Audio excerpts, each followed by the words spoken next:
Hi, my name is Al Pashulka. I was a legislator in the Michigan House for 6 years, and during that time I got to see a lot of people from a lot of different organizations. And what you're about to participate in a legislative day, I kind of want to lay out what a day looks like for a legislator right now. So in late February, early March, it's still early in the session, and we're doing what's called a series of meet and greets. So that means you may have 15 to 20 minutes. I might have 10 to 15 meet and greets per day, and people are coming in and making their presentations. Some of them are lobbyists, some of them are association groups, but the ones that mean the most to me are the people from my district.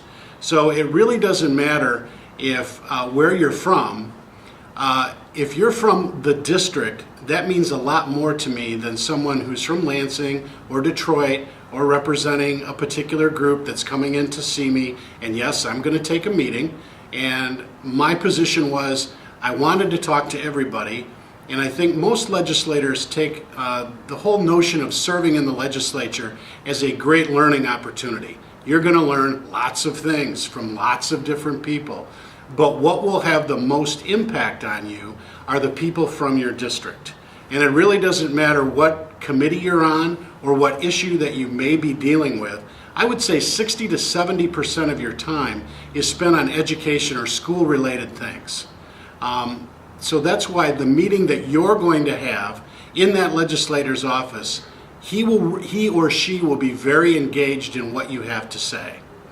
What makes a bigger impact on a legislator, at least it did on me, were the personal stories that you can tell me. It's great, I can remember data. If you tell me what the graduation rate is, I was always very good with numbers. I was on the budget committee. I can remember numbers and I can remember data that you give me. But what will have a bigger impact on me and how I feel about your program is what it means to the student, what it means to them, and the impact that you have had on their particular situation. I'll use my background as an example. I came from a single parent family, and I had no relationship with my father for about 30 years. That's just the background that I have. When someone would tell me that they came from a similar background, you could actually see my body language change. I would become very engaged. I would want to know, well, who are your mentors? Who are having an impact on you in school or outside of school? And in my case, it was always teachers, coaches, or my Little League coaches that were men that I actually had a relationship because I didn't have a relationship with my father. He was missing in action. So it's okay to tell those personal stories and get into some of those details, because what you'll find out is your legislator may have come from a similar background.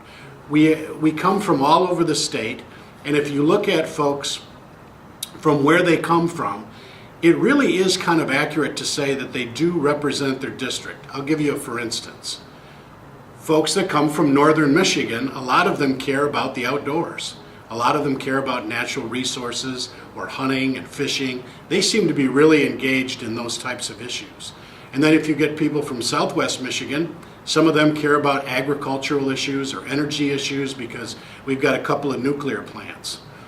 But everyone has schools, and everyone has students, and everyone has human services issues that you have to engage in on a daily basis.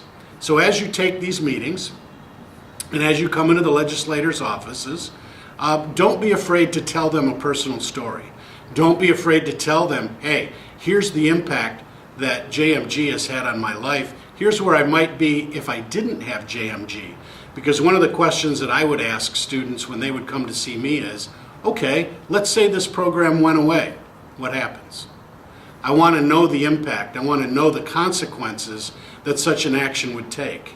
So it'd be good for me as I'm looking at various programs that I get to vote on, and legislators will cast between 650 and 680 votes per year. So those are 650 different issues with different constituencies, and different people have probably come to my office and talked to me about them. So the impact that you can make in that short amount of time really does have an impact on what I might do in committee, what I might say in my caucus room to my colleagues, and how eventually I'll vote on the House floor. Hello, good morning. Hi, Al Pashoka. Hi, Kristen Harrington. Nice Kristen, to meet you. nice to meet you. Dimmer. Amanda, nice to meet you. Welcome to Lansing. Welcome to the Thank Capitol. you. Thank you. Have you been here before? A few times. Yeah. This is my first. All right. Well, welcome. Thank you.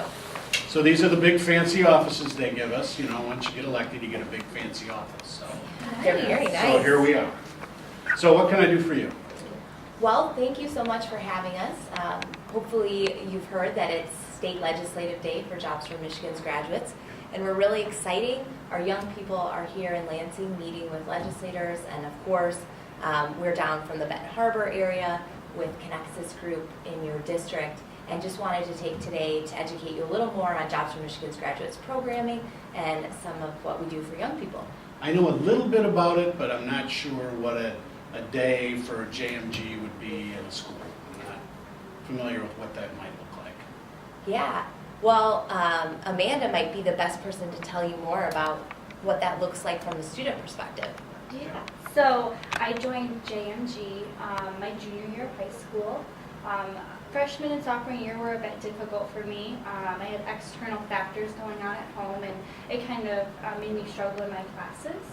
And I was referred to the JMG program where I met Kristen, my specialist, and she was very welcoming the first day of the class. And that class is really used for mentorship and just really helping me succeed in my goals.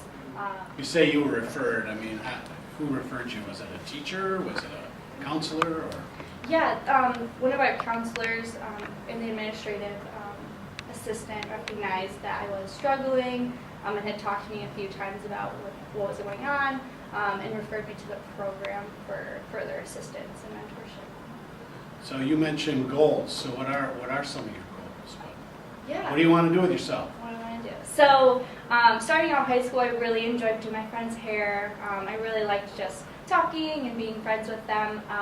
But Kristen talked to me more about what truly I wanted to do, and we kind of figured out that I like to help people, and I like to connect with people. So she showed me a lot of awesome career paths, but I've looked into the healthcare field and nursing in specific. So this summer she's helping me kind of search for internships or job shadows within the healthcare field. So I'd be a lousy hair customer for you. You know, I don't know if I'd generate any business for you. But tell me a little bit more about healthcare. So is that something that JMG gets involved in? Yeah, and I can speak to that as well. So, our local partner, Connexus Group, we're really active in the workforce development space. And what's great about JMG is it's focused on both education and workforce development. And so we're able to bring some of those really in-demand careers into the classroom and expose really wonderful people like Amanda to the opportunities that exist all over Michigan in some of our in-demand industries. So Amanda, as you might, just to give you a little background on the legislature, we get lots of requests for people coming in and asking for funding or money or support. So if there wasn't a JMG program, what would happen? What would happen is more youth and students in my high school not recognizing other career paths. This course and this program really opened my eyes to it, to other career paths outside of kind of what I was thinking of cosmetology.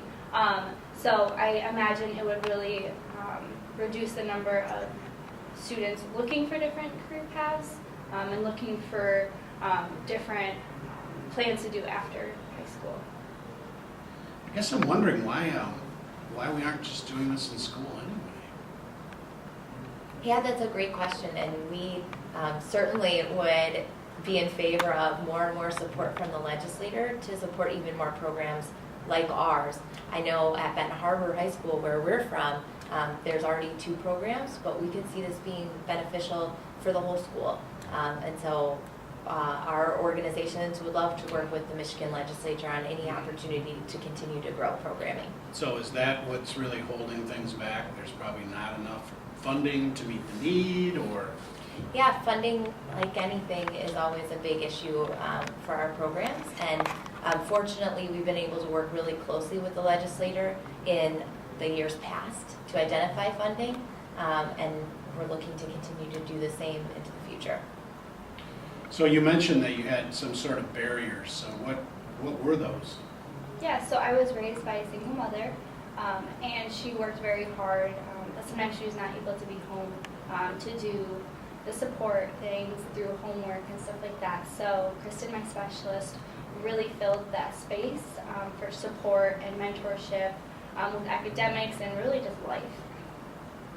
So I have a similar background. So my parents got divorced when I was like 11 years old, and then my mom went back to school to learn a skill, and she got a job at the hospital, so she worked a lot of shift work. So what that meant for me is I had to take care of my younger sister, who was 7 years, younger than me, and it meant I didn't have the role models, the male role models that I had, but most of my male role models were either coaches, because I played a lot of sports, or teachers that were out there. So.